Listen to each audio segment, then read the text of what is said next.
பொதுவா நவக்கிரகங்கள் நம்ம எல்லா ஆலயத்துலயுமே பார்க்குறது உண்டு. ஒரு சில ஆலயங்கள்ல தான் எனக்கு தெரிஞ்சு அவங்க தம்பதி சமேதரர்களாக இருக்கிறாங்க. இப்போ உதாரணத்துக்கு திருச்சி பழுவூர் அப்படிங்கிற ஒரு இடம் இருக்கு. அது சனி பகவானுக்கான ஸ்தலமா இருக்கு. அங்க எல்லாருமே தம்பதி சமேதர்களா தான் இருப்பாங்க.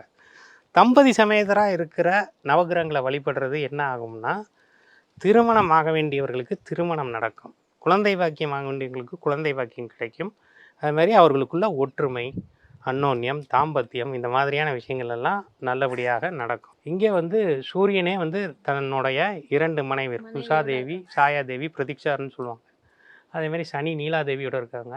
கேது சித்ரலேகாவோட இருக்காங்க. குரு தாராதேவியோட இருக்காங்க.